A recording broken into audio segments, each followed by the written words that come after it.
Hello students, so beta today we are going to attempt a few more problems which are based upon the dates. Okay class, as I told you children that these problems are very important for practical examinations as well as for theory. Okay, so now look at the next problem children. What it says that write a program to input the two dates of the same year and if valid then print the difference between them in days. ठीक है, यानी बेटा हमें क्या करना है, किसी एक पार्टिकुलर ईयर की दो डेट्स इनपुट करनी है और उन दोनों के बीच में नंबर ऑफ डेज का जो डिफरेंस है वो फाइंड आउट करके प्रिंट कर देना है।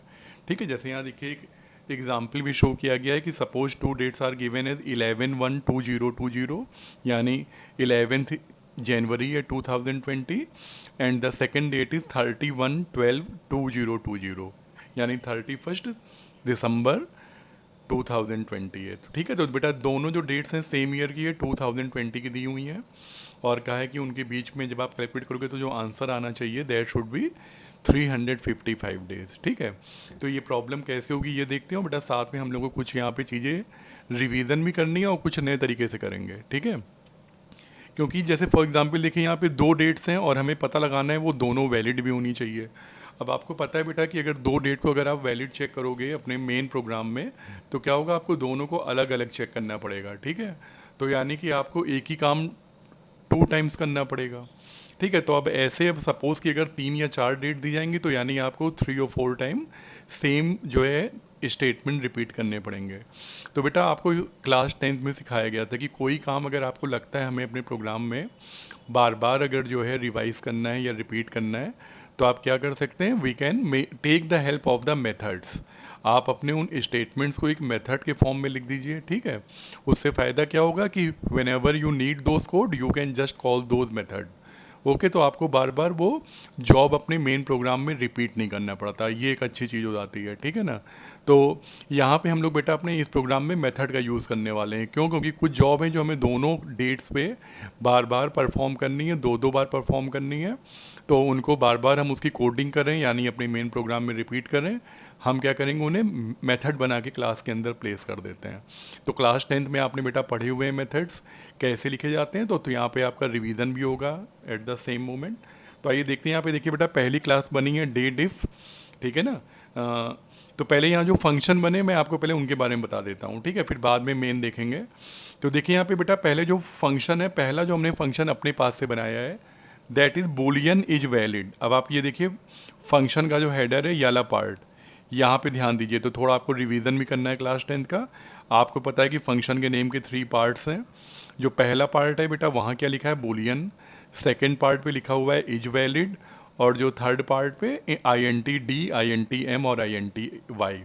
तो 10th में याद है ना हम लोगों ने क्या सीखा था कि बेटा header of the function is divided into 3 part. The first part it represents the return value of the function, second part represents the name of the method. है ना, ये क्या बताता है आपको, नेम बताता है। फर्स्ट पार्ट क्या बताता है आपको, फंक्शन का रिटर्न टाइप। और थर्ड पार्ट जो क्या बताता है, आर्गुमेंट लिस्ट। ठीक है ना, कि आपके अपने फंक्शन में काम करने के लिए कितनी वैल्यूज चाहिए और उनका टाइप क्या होगा। तो बेटा अब आप जब फर्स्ट फंक्शन देखोगे तो इसमें देखिए क्या क्या चीज़ें हमें समझ में आती हैं कि name of the method is valid.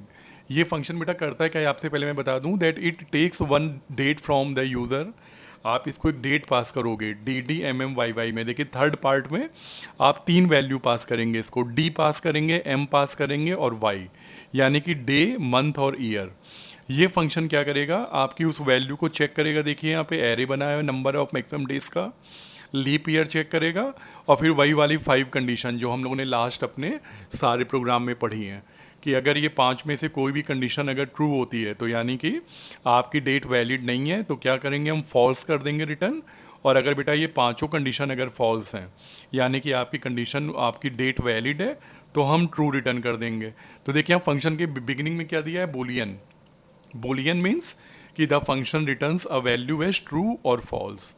ठीक है ना, तो यानी कि ये आपको समझ में आ गया होगा कि हम क्या करेंगे, डेट, मंथ और ईयर पास करेंगे, ये चेक करेगा और आपको ट्रू या फॉल्स में कोई एक वैल्यू यहाँ पे रिटर्न कर देगा। ठीक है, अगर वैल्यू ट्रू आ गई तो यानी कि डेट वैलिड है, वैल्यू अगर फॉल्स आई तो यानी डेट इनवैलिड है। क्लियर है।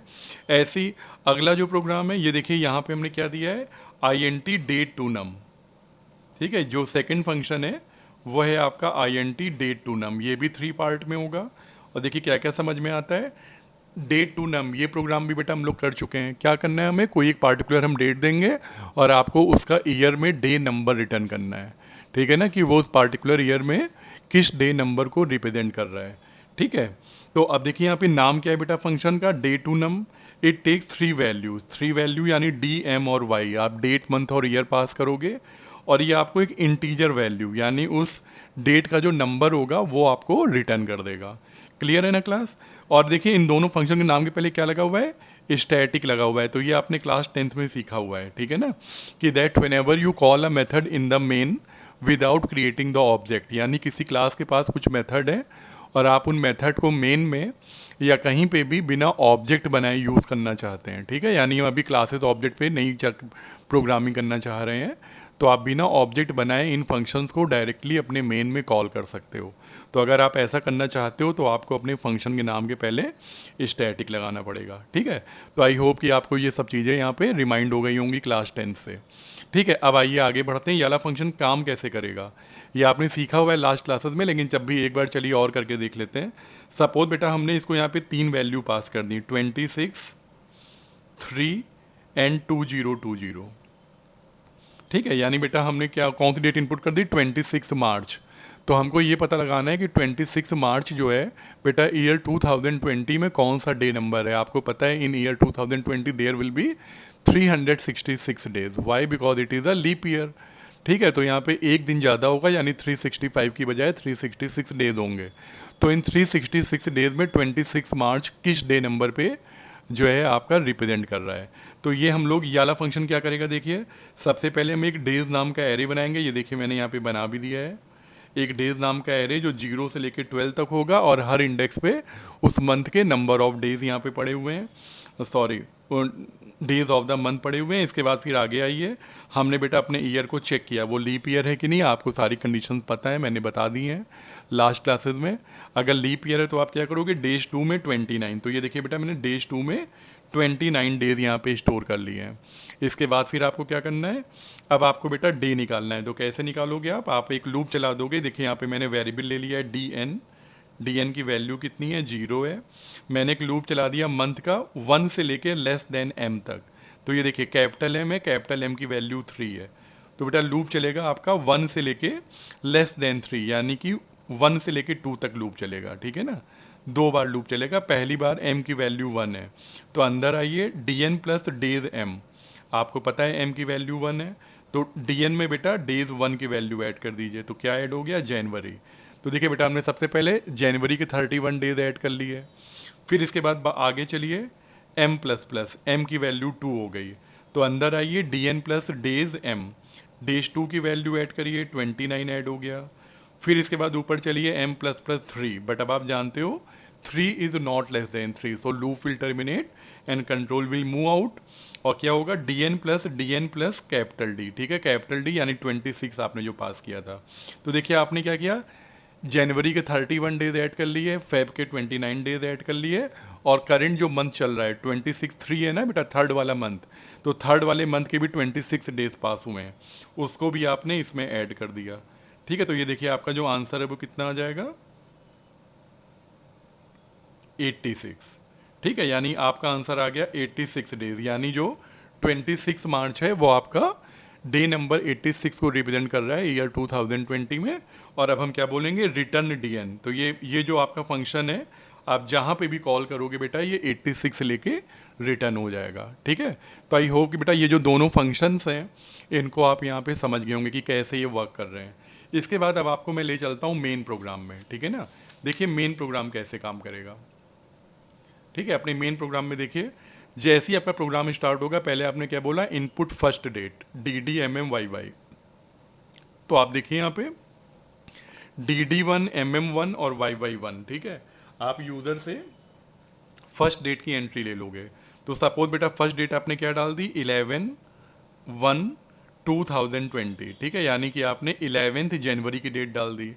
इसके बाद फिर सेकंड आपका चला इनपुट सेकंड डेट DDMMYY। अब आप DD2 MM2 और YY2 इसकी एंट्री ले लीजिए। तो मैंने क्या ले लिया, 26 3 और 2020। तो ऐसे बेटा मैंने दो डेट डाल दी, 11 जनवरी और 26 मार्च। और अब आपको बताना है कि इन दोनों के बीच में कितना डिफरेंस है। तो बेटा लॉजिक क्या होगा, बहुत ईजी है। आप दोनों डेट को क्या करो, डे नंबर में कन्वर्ट कर लो। तो जैसे 11 जनवरी है तो वो ईयर का कौन सा डे होगा, डे नंबर 11th होगा। और 26 मार्च अभी अभी आपने चेक किया, वो डे नंबर 86 होगा। तो 11th डे नंबर और 86 डे नंबर, दोनों में कितना डिफरेंस है, बस खाली ये पता लगाना है। तो कैसे बेटा पता लगाएंगे, अब आइए और अब ध्यान से देखिएगा। सबसे पहले तो मैंने क्या बोला, if is valid DD1 MM1 YY1 and is valid DD2 MM2 YY2। तो सबसे पहले तो आपको पता है ना प्रॉब्लम में क्या बोला था कि you have to perform the operation when both the dates are valid. तो बेटा first of all children we are going to check whether both the dates which you entered are valid or not, and for that purpose you know that we have already have the methods in my class. The you know that the method was boolean is valid। तो मैं क्या करूँगा, पहले बेटा मैं is valid वाला function call करूँगा और उसमें पहली डेट पास करूँगा। ये देखिए DD1 MM1 और YY1, यानी बेटा मैंने क्या पास कर दिया, 11/1/2020। ठीक है, पहली डेट आप पास करोगे, आपको पता है वो डेट यहाँ पे आएगी और यहाँ पे D M और Y में कॉपी हो जाएगी। ठीक है ना, 11 जनवरी 2020 फर्स्ट डेट यहाँ पे कॉपी हो गई। इसके बाद अब आप क्या करोगे, यहाँ पे इसको चेक करोगे ये वैलिड है कि नहीं। तो आप जानते हो कि 11 जनवरी 2020 इज़ अ वैलिड डेट। तो ये क्या करेगा बेटा, रिटर्न ट्रू, ये ट्रू कर देगा रिटर्न। कहाँ कर देगा रिटर्न, जहाँ आपने कॉल किया था। तो बेटा पहला जो फंक्शन है ये क्या लेके आएगा, ट्रू लेके आएगा, यानी बेटा फर्स्ट डेट तो वैलिड है। इसके बाद क्या लिखा है, एंड। अब आप अपनी सेकंड वाला फंक्शन कॉल करो, is valid DD2 MM2 YY2। अब आप अपनी सेकंड वाली डेट पास करिए, यानी कि 26 3 एंड 2020। तो अब आपका फिर से बेटा वही सेम फंक्शन कॉल होगा, इज वैलिड, और अब की बार क्या लेके आया है, 26 मार्च 2020। और फिर से आप जानते हैं ये क्या करेगा, रिटर्न ट्रू, क्योंकि ये वाली डेट भी वैलिड है।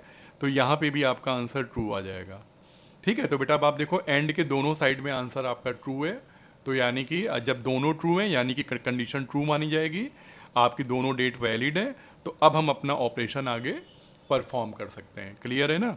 और बेटा इन दोनों में अगर एक भी डेट कोई फॉल्स हुई तो कंट्रोल कहाँ चला जाएगा आपका, नीचे देखिए मैंने एक एल्स दिया हुआ है। ठीक है, इस एल्स पे क्या लिखा हुआ है, इनवैलिड डेट। तो ये मैसेज आके प्रोग्राम एंड हो जाएगा। लेकिन अब मेरी दोनों डेट वैलिड हैं तो ये वाली 4 लाइनें चलेंगी। इन 4 लाइनों में देखिए मैंने क्या किया है, ध्यान से देखिएगा। सबसे पहले बेटा मैंने बोला integer day1 equal to date2num। अब ध्यान दीजिए बेटा, मैंने date2num यानी अपनी क्लास में मैंने ये जो सेकंड वाला फंक्शन बनाया था date2num, ये क्या करता है बेटा, एक डेट लेके उसको डे नंबर में कन्वर्ट करके रिटर्न कर देता है। तो यहाँ पे मैंने क्या किया, day2num वाला फंक्शन कॉल किया और पहली डेट पास कर दी, यानी 11/1/2020।